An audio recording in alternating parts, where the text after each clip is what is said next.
我没有选择直接对他发泄情绪，而是精心策划了一系列计划，从假装流产到揭露他们的丑闻，最终要他身败名裂。亲情长相守，真情在人间。大家好，我是秋兰，欢迎观看《真情人间》。婚礼的前一天，我发现老公出轨了，多么的讽刺！10年恋爱长跑终于修成正果，却卡在这最后一关。陈冬雨跪在我面前，眼泪鼻涕齐流，不承认出轨。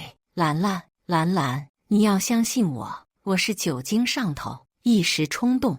我心里最爱的还是你，是他勾引我。她这种陪酒女就是下贱，我们只是躺在一起，什么都没发生。你原谅我吧。那个女人早就在陈冬雨的掩护下逃出去了。我只看到一个侧脸，脸型不错，尤其是身材前凸后翘，十分的勾人。人不在跟前，自然是陈冬雨说什么就是什么了。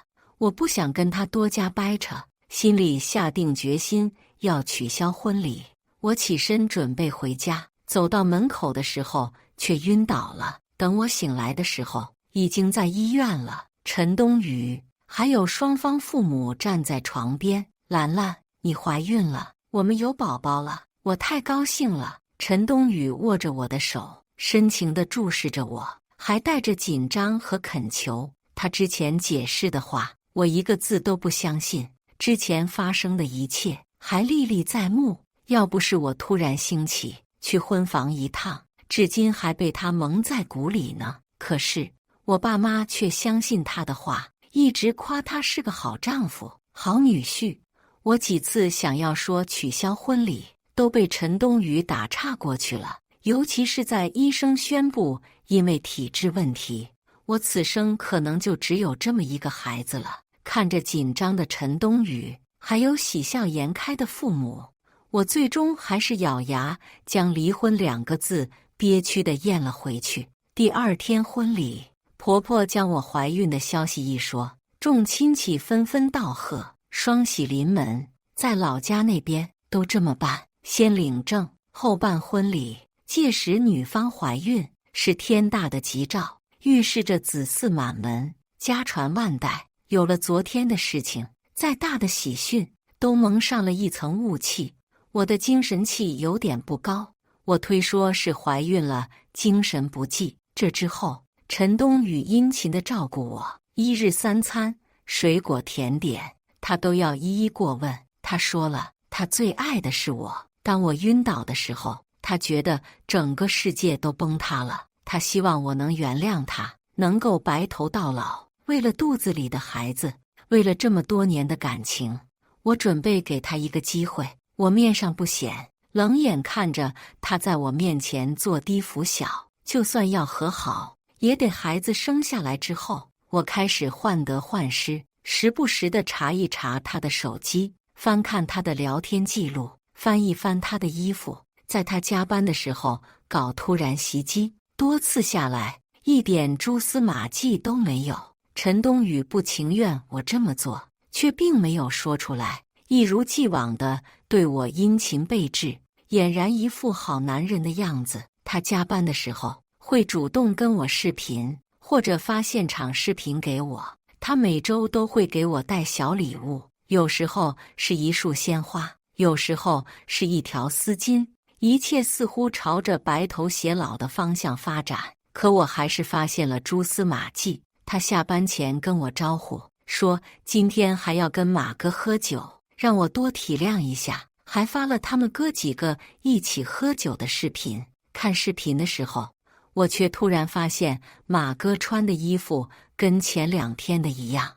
我仔细对比之前的视频，从发型、衣服还有手上的腕表都是一模一样。我心里发凉，陈冬雨这是拿我当傻子耍呢？心里一旦存下了疑惑的种子，看什么都觉得可疑。陈冬雨回来的时候，给我带了一个红色的手包，是我喜欢的那个牌子，但不是我喜欢的颜色。你不是说我皮肤黑，不适合红色吗？你长得美，哪个颜色都好看，尤其是红色，衬托出你高贵大方的气质。这是咱儿子望你呢，越来越美。陈冬雨完美地圆了过去，我心里的疑惑却越来越大。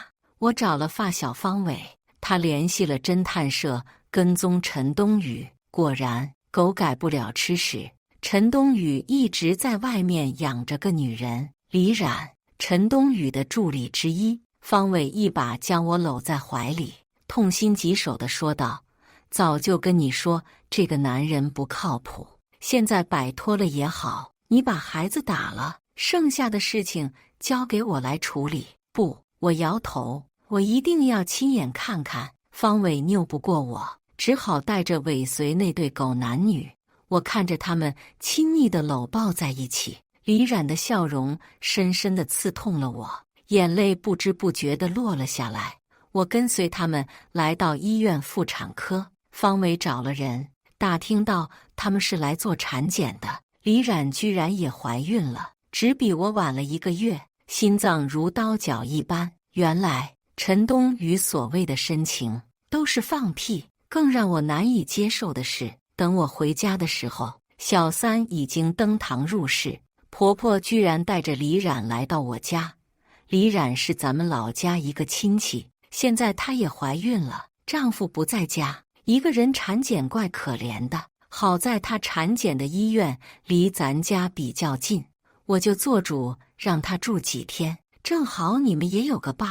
我整个人都气得颤抖起来，他们怎么敢这样堂而皇之的将人领进家门？我对陈冬雨的感情早就被消磨掉了，我现在没有将事情揭开，不过是不想让我父母难堪。现在离婚了，老家的人只会嘴碎说我没本事，连个男人都留不住，娘家也会受到牵连。显然，我低估了这家人的丑陋程度，这样也好，也省得我再想办法去接近这个女人了。深呼吸，再呼吸，我调整情绪，让表情尽量和缓一些。好啊，李冉这么年轻，我就叫你一声妹妹吧。李冉的兴趣爱好大多跟我相同，姐姐喜欢的我都喜欢，可不是，连我的男人都喜欢。要撬走了，我心里腹诽，面上却对他愈加和善。在这个家里，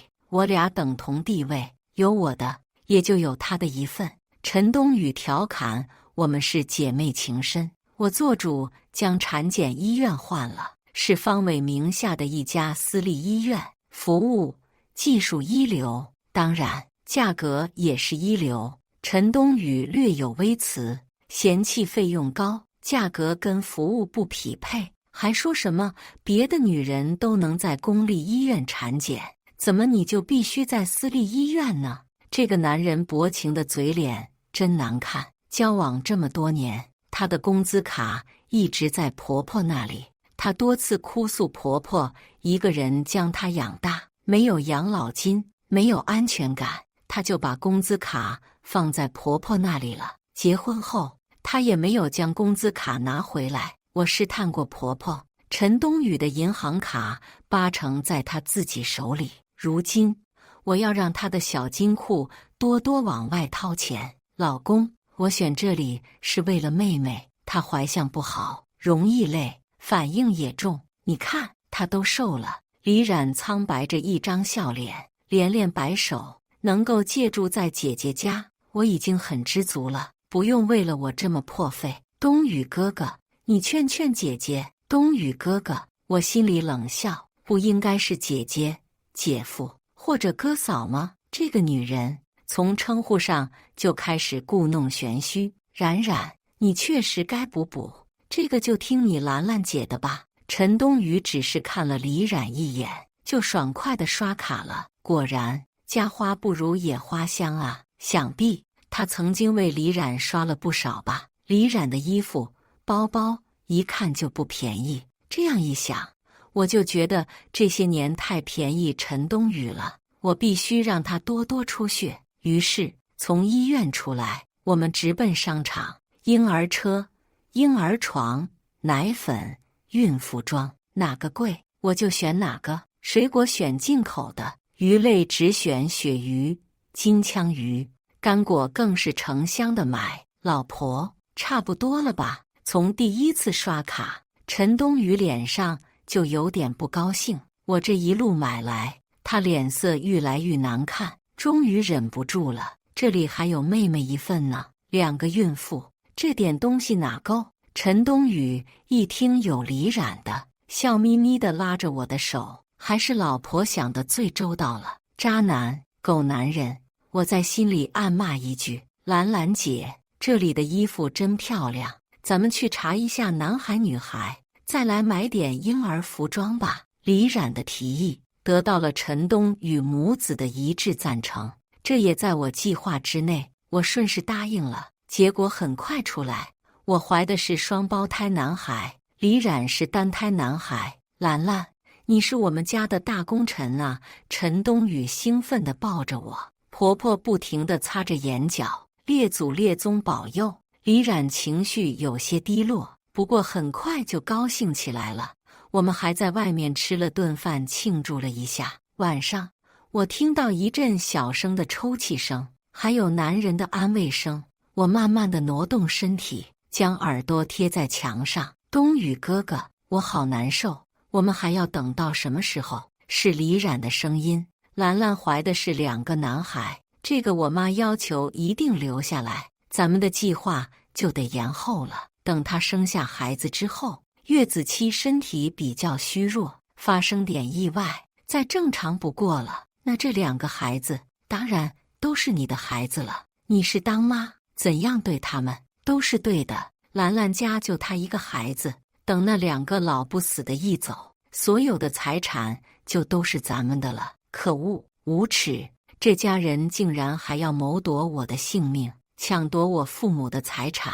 我恨恨地咬紧牙，是我低估了人性的恶。豺狼伪装的再好，终有一天会露出真实面目。我不想再忍了。第2天，我站在楼梯边上，招手让李冉过来。当他走到我身边时，我伸手扶了他一下，向后仰去。妹妹，你为什么要推我？我跌落在地上，鲜血直流。我痛苦地呻吟着。李冉已经吓傻了，呆呆地摇手。不是我没推你。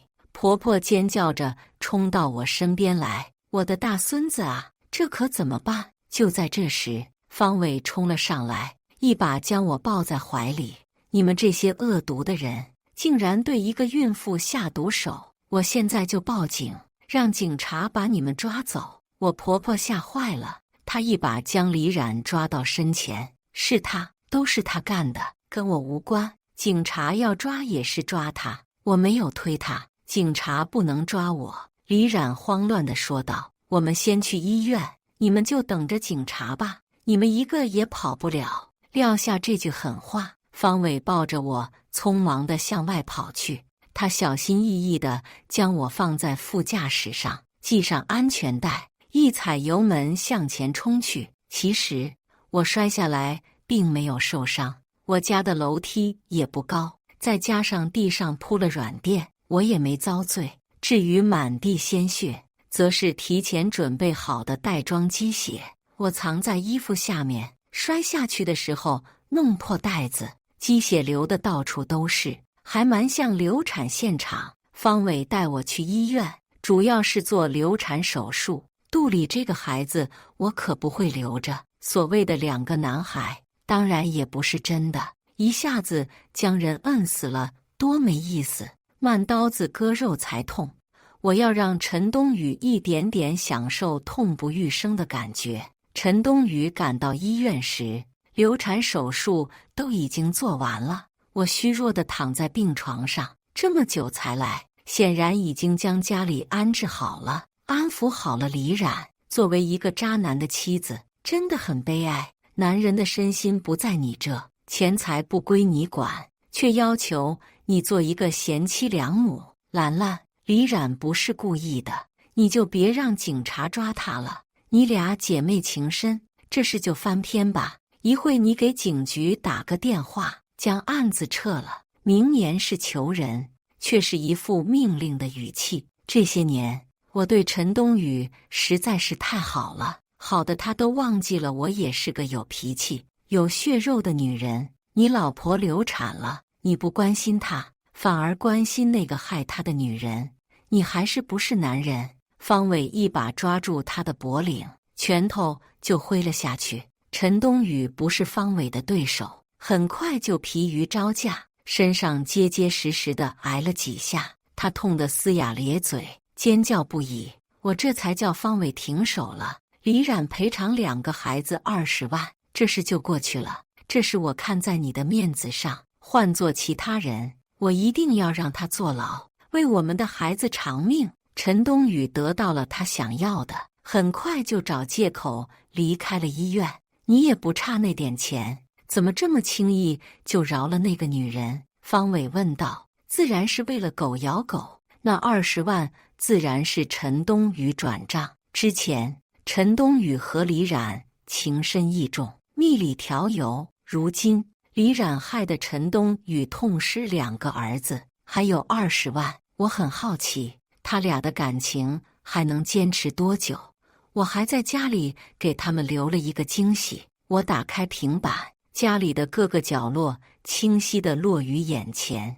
我在家里装了几个摄像头，保证让一切魍魉魑魅现出原形。李冉还在小声地啜泣着，美人垂泪，我见犹怜。陈冬雨更是将人搂在怀里，轻声安慰着：“冬雨哥哥，都怪我，让你损失了那么多钱。我该死，我讨厌我。”2人说着说着，不知怎么就搅合在一起，开始上演限制性小视频。李冉浪荡的声音回荡在整个病房，我赶紧将平板静音，这才继续偷瞄了一眼2具白花花的身体，尤其是李冉的大肚子，十分明显，一个饥不择食，一个有心勾引，干柴烈火，熊熊燃烧。冉冉，你不用操心钱的事情，很快这个房子就都是我的了。我倒要看看陈冬雨还存着什么坏心眼。接下来几天，陈冬雨每天都来病房报到，小意殷勤，不过神色中总是透着疲惫，看着我欲言又止。我假装没看见。陈冬雨装了5天，终于装不下去了，跪在我面前哀求：“兰兰，救我！眼下只有你能救我了，我求求你。”陈冬雨说他为了做出一番事业，给我更加美好的未来，投资了一个创业项目，哪里想到项目失败，他还欠了不少外债，如今债主追上门来，他已经走投无路了，一下子拿出那么多现金，我也很难办。我知道，委屈你了，兰兰，咱们办假离婚吧，这样他们就不能骚扰你了。只不过，陈冬雨吞吞吐吐地说道：“你先把房子过户给我，等他们看到我确实有能力偿还债务了，就不会逼得这么紧迫了。等我把欠款还完了，咱俩再复婚，好不好？”好你个大头鬼！我心里腹诽，我真想跳起来痛打陈冬雨。我这么多年爱的竟然是这么个玩意，我真是瞎了眼。我爸妈体谅孤儿寡母的，特意给我买了一套房子作为我们的婚房。陈冬雨背叛了我的感情，如今还来算计我的房子。我看上他那一天，不光眼瞎，还没带脑子。你让我想想，我没有一口拒绝。陈冬雨嘴角微微翘起，随即离开了，还表示无论我做什么决定，他都能接受。我隔夜饭差点让他给恶心出来。跟踪陈冬雨的侦探确实查到他欠了外债，不是什么投资项目，而是他跟李冉花天酒地的花销。不过这些外债已经被他填平了，他挪用了公款。我眼前一亮，大好的把柄，我可要利用好。我答应了陈冬雨离婚和过户，等我出院了就去办。很快到了陈冬雨公司周年庆的时候，他要携女伴参加，还要进行重要发言。我还在医院里养病，自然无法出席。于是陈冬雨带了刘冉充当女伴，意气风发地说：“过了今天，他很快就会升职。他不知道是我早做了安排，今天等待他的将是一场巨大的灾难。我化了个淡妆，将自己丑化了一下，偷偷地溜到年会现场。这样平凡普通的我，陈冬雨见到了都不一定能认出来，更何况他那些只有几面之缘的同事。我待在角落里，这里视线极好，会场里发生任何事情，这里都能够一览无余。我看到李冉挽着陈冬雨的手臂走了进来，男人西装革履，意气风发，女人娇媚可人，让人怜惜，真是天造地设的一对。我注意到旁边的人窃窃私语，不禁侧耳倾听，原来这俩人在公司偶有暧昧，公司也有过传言，不过都被陈冬雨强势掩盖了下去。如今李冉怀孕，更没有人将他们两个拉扯在一起。我冷笑，这样事情反转起来了更有趣。台上，陈冬雨意气风发，侃侃而谈，讲起这一年的努力，领导的器重，团队的配合，高潮之处，甚至流下了激动的眼泪。台下，李冉笑容满面，深情地注视着陈冬雨，他的面前摆满了瓜果零食、热水、热饮料，甚至还有热菜炖汤。陈冬雨真是将李冉将祖宗伺候，这对狗男女。我暗骂一声，发了条短信，可以开始了。只见台上陈冬雨的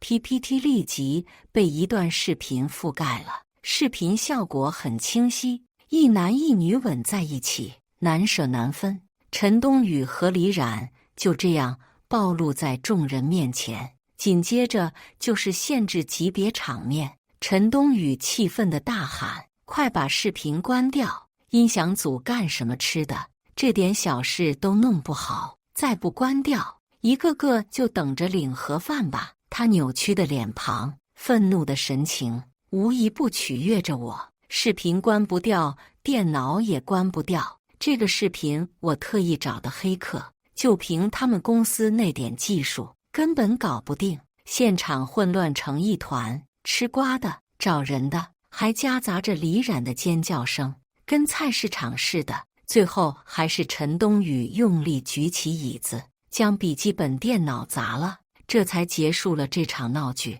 不，只能说结束了正在播放的视频，其他的都在发酵酝酿。因为周年庆的特殊性，公司从宣传角度考虑，特许员工录制视频或者直播，发在快手、抖音等 App 上。陈冬雨演讲的时候，很多人已经在进行直播了，他的丑闻更是直接被直播了。网友的力量是无穷的，经过不断的挖角、揭秘、搜索等，陈冬雨的事迹很快就被挖了出来，遭众人唾骂。陈冬雨一下子就荣获了新时代陈世美的称号。当然了，这里面少不了我的推波助澜。看着这个男人遭受万人责骂，看着他被人扔西瓜皮、烂柿子，我这颗被伤透的心才觉得好受一点。第二天，陈冬雨一早就来到医院，他还给我带了丰盛的早餐。他的眼角有明显的淤青，他解释说是磕在桌子上了。这拙劣的借口实在是敷衍。他来了，干坐了一会，他不出声，我也不说话，我倒要看看他还有什么花样。不一会，他就憋不住了，试探地问我有没有上网看热搜之类的。我假装什么都不看，安心养病。对于他那闹得沸沸扬扬的丑闻，我是一问三不知。他明显放下心里，这才支支吾吾说道：“兰兰，这2天催债的来得更勤了。说实话，我这眼角就是他们打伤的。你看，咱们这2天能不能把假离婚办了，把房子过户了？兰兰，我心里只有你，我只是不想拖累你，我担心那些讨债的会伤害到你，你在我心里是第一位的。”陈冬雨恨不得将一颗心剖开，为了表示他对我的深情，对我的爱，我真想吐他一身。我忍着恶心，跟他周旋，说我身体还没养好，不舒服，时间太紧张了，我担心他是骗我的等等。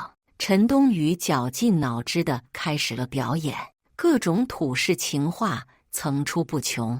为了取信我，他也是费了不少脑细胞啊。看够了他的表演，这丑陋的面孔我实在是看不下去了，我这才点头答应了，跟他约了第2天去办手续。他前脚离开，我就迫不及待地打开了平板，不知家里发生了什么事，让他这样的焦急，一刻也等不了。原来陈冬雨和李冉的事情在网络上大火之后，李冉的家人知道了这件事情，一窝蜂地来到了这边，叫嚷着陈冬雨给他家一个交代。李冉老家确实是我们那边的，离得不近，他家里条件并不好，还有一个瘸腿的弟弟李涛，人高马大，未婚，凶巴巴的，没有人愿意嫁给他。李涛上来就给了陈冬雨一拳，陈冬雨要还手，李涛又是踢又是踹的，还是李冉上前挡住，李涛这才停手。我婆婆在旁边又叫又喊的，可惜一点用处都没有。李冉的家人开口就让陈冬雨尽快与李冉结婚，封口费要100万，叫嚣着如果你不尽快解决这件事，我就让你去跟阎王讲理去。陈冬雨迫于拳头的压力，再加上李冉在旁边善解人意的劝解，双方达成了一致协议。陈冬雨跟李冉1周内结婚，并在房子上加上李冉的名字，那100万就抵消了。怪不得陈冬雨这么迫不及待地来找我，看来真的是被逼迫到极致了。都说不是一家人不进一家门，李冉这一大家子跟陈冬雨娘俩真是绝配。李冉、陈冬雨这对 CP 一定要锁死了。隔天一大早，天刚蒙蒙亮，陈冬雨就来医院守着了。我让方伟跟着我一起去。陈冬雨态度蛮横：“兰兰，你是我老婆，咱们还是别假离婚了。我实在是不放心，我跟方伟是发小，这么多年要有感情，早在一起了。我让方伟跟着，是去家里拿我的东西，那里有你的温度，离成功离开还差一脚。我不介意这个时候多体贴，让陈冬雨觉得他还是我心目中最爱的那个男人。”陈冬雨这才因转情。其实上次离家的时候，房产证、身份证、银行卡等贵重物品我都随身带走了，剩下的东西我都不要了。我嫌脏，我回家不过是想看看还能不能挑拨几句，看看热闹。很不巧，我们回去的时候刚好赶上李父和李涛在欺负恐吓李冉。李冉哭哭啼啼地躲到陈冬雨身后：“冬雨哥哥，我要被他们打死了！冉冉姐姐，不要把我送回去，让我留在这里，好不好？做牛做马我都愿意。”尖尖的小脸上流淌着晶莹的泪珠，真是让人怜惜。这是担心我回来没有容身之处，演苦情戏呢。陈冬雨也紧张地望着我。这男人也不想我回来，反正就要脱离这里。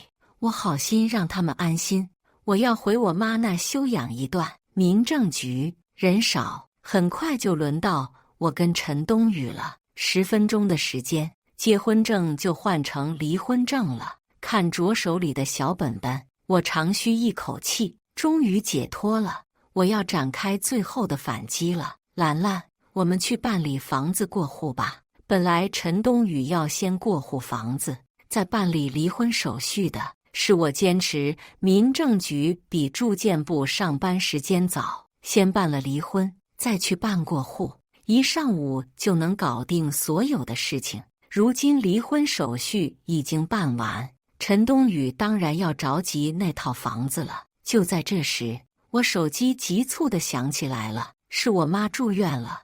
我着急赶往医院。陈冬雨不愿，却又不能阻止我去医院，只好眼巴巴地看着我坐车扬长而去。我妈根本就没生病，这是我跟方伟商量好的，一办完离婚手续就借口离开，想要房子过户，那是不可能的。至于我爸妈，如今正在国外开拓市场，等他们回来，如何解释还是个问题。我不禁长叹一声：兰兰，叔叔阿姨那里有我，你不用担心。方伟简直是我肚里的蛔虫，一眼就能猜到我所想。他办事，我放心。陈冬雨多次催促我办理房屋过户手续，都被我以这样那样的理由推后了。我将他挪用公款的证据发给了公司的董事会。周年庆上的丑闻一出，陈冬雨在公司的人气下落得十分厉害，他走到哪，流言就到哪儿。李冉被迫休了长期产假，在这种情况，他的顶头上司竟然还想给他一个机会，认为男人只是感情上出问题，工作能力还是值得认可的，希望他能将更多的精力从儿女情长上挪到事业拼搏中。我只好将挪用公款的证据法给董事会了，釜底抽薪，相信没有哪个董事愿意为公司留下这个蛀虫。一切都如我所愿，陈冬雨被公司扫地出门，连带着李冉也被解除了合同。他被公司解除后，更加迫切想要将房子弄到手。这次他堵在我家门口，我一日不跟着他去办手续，他就不离开。既然他这样无赖，那就别怪我下狠手了。是时候该把房子收回来了。我将他请进屋里，拿出一段视频。为了这个家，我尽心尽力，你说什么就是什么。你竟然还找小三出轨，还让他住进咱们家里。这是陈冬雨、李冉跟李家父子最后商议那段视频。陈冬雨一下子就慌了，脸色煞白。兰兰，你听我解释。我捂住耳朵，装作柔弱地蹲在地上。我不听，王八念经，咱俩已经离婚了，你可以跟他结婚了。至于房子，那是我的婚前财产，我不能给你。你们尽快搬走吧。兰兰，是他缠着我的，我最爱的是你，我们复婚吧。我的妻子只有你一个。陈冬雨跪在我面前，眼泪横流。这是他第二次跪在我面前，第一次是婚礼前被我发现那次。这个英俊的男人，如今越看越丑，我越来越讨厌他了。我假装对他有情，磨不过他的哀求，赌气说道：你们先搬出去，我再考虑。这是我软化的表现。陈冬雨眉开眼笑地离开了。走之前，他小心翼翼地问我：兰兰，这视频是谁发给你的？李冉哭啼啼地说自己没有，让陈冬雨相信他。看着他俩反目成仇，我真是开心啊。当然是李冉了，他用微信发给我的，很快就撤回了。不过那会儿我已经保存完了。我故意这么说，我倒要看看陈冬雨跟李冉的真情能维持多久。不出所料，陈冬雨回去后跟李冉大吵一架，他斥责李冉不安好心，故意将事情捅到我面前。陈冬雨开始暴打李冉，李冉不甘心，反打回去。一个女人怎么可能是男人的对手？很快就变成了陈冬雨单方面殴打李冉。不要忘了，这个房子里还有李涛父子俩的，有他俩加入之后，陈冬雨处于劣势了。最终他们达成了和解，陈冬雨为李家人在外面租了一套房子，李家人2天之内就都搬走了。作为代价，陈冬雨跟李冉领结婚证。方伟找到人，亲眼看到陈冬雨跟李冉领了结婚证。陈冬雨来找我，我不肯见他，扬言他搬家了，我才会搭理他。有他们在，那个房子太脏了。陈冬雨无奈，只好和我前婆婆一起先搬去跟李冉家人挤在狭小的房间里。他一搬走，方伟就带人将家里的门锁换了。我第一时间将房子挂着了中介网站上。陈冬雨回家，发现进不了家门，疯狂地围堵我，我视而不见。他就干扰中介跟看房子的客户，我烦不胜烦。冉冉，我是爱你的，你相信我一次，你怎么能把婚房卖了呢？说来说去，还不是为了房子，为了钱。陈冬雨挪用公司公款，他现在不光被公司除名，甚至已经被整个行业抵制了。他再难找到这样合适的工作了。同样高端的岗位不愿意用他，低端的岗位他又看不上。他的积蓄有限，越花越少，所以我这个富有的前妻，他自然不愿意就此放过。我不堪其扰，想着给陈冬雨找点事情做。这时方伟出手了，很快李涛父子俩就被人引着去了附近的麻将馆，热衷于每天玩几把，小赌怡情。刚开始他俩牌运很不错，每天都能赢个几百块钱，不多，但是够父子俩喝点小酒，整点好菜了。这样过了几天，他们俩不甘于玩这么小的，学人家赌了几把大的，没想到点背全输了。他们俩不甘心，在赌场借了高利贷，想要再来一把翻身，把钱赚。赌场是什么地方？10个人进去，8个人输光了出来。李涛父子俩很快就输得底朝天，还欠了不少高利贷。赌场在他们这里拿不到钱，就直接找到租房那里堵住陈冬雨和李冉，叫嚣着不给钱就拿命来赔。陈冬雨自然不愿意赔偿了，李涛父子就要拿李冉来抵债。李冉尖叫着向陈冬雨求救：“冬雨哥哥，救救我跟宝宝，这是咱们百般期待而来的孩子。”最后看在孩子的面子上，我的前婆婆拍板，陈冬雨负责消了债务，李涛父子俩跟李冉一刀两断，再无血缘关系。李涛父子俩灰溜溜地回了老家，李冉再无亲族的负担。经过这么一闹，陈冬雨最后一点积蓄也花得差不多了，他高不成低不就，找不到合适的工作，渐渐的情绪低落，开始坐吃空山。李冉经常跟陈冬雨吵架，骂他没出息、没本事，让他出去找工作。这样的陈冬雨真是可悲又可恨，看着曾经的天之骄子沦落成如此模样，实在让人唏嘘不已。当然了，是方伟让人引诱李涛父子去赌博的，也是他让人告诉赌场陈冬雨的房子租在那里，找谁才能拿到钱。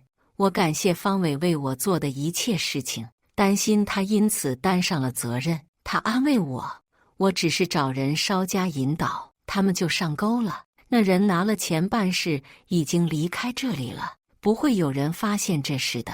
就算知道了，顶多也就是罚点钱。别担心，有他这样的发小，真是我3生修来的福气。林兰同志，我俩都是单身，请问你可否考虑一下小生，让我下半生预定你身边的位置？方伟的表白来得太突然了，我整个人都呆住了。经历了陈冬雨，我整个感情都已经枯竭，我更想将精力拼在事业上。感情会欺骗人，但是事业不会，金钱不会。我不想欺骗方伟，除了父母，他是这个世界对我最好的人。我一时无法对感情做出回应，我愿意等，只要让我留在你身边就好。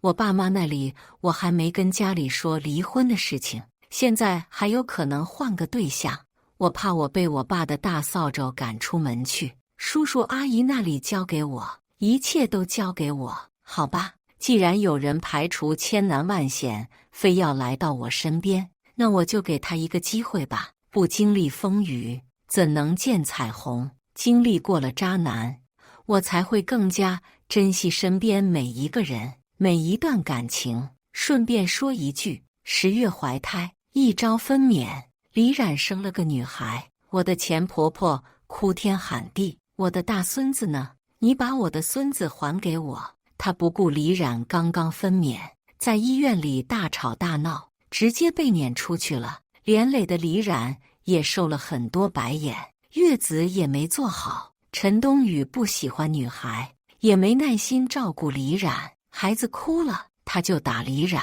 烦了他还打李冉。李冉不堪其扰，拿了家里一些钱财，偷偷溜走了。好心人告诉陈冬雨，陈冬雨将李冉抓回来，又是一顿暴揍，俩人过着水深火热的生活。感谢大家的观看，欢迎大家在下方评论区讨论。如果你喜欢这类故事，记得点击订阅《真情人间》，并分享给更多的人，这会对我帮助很大。再次感谢大家的观看。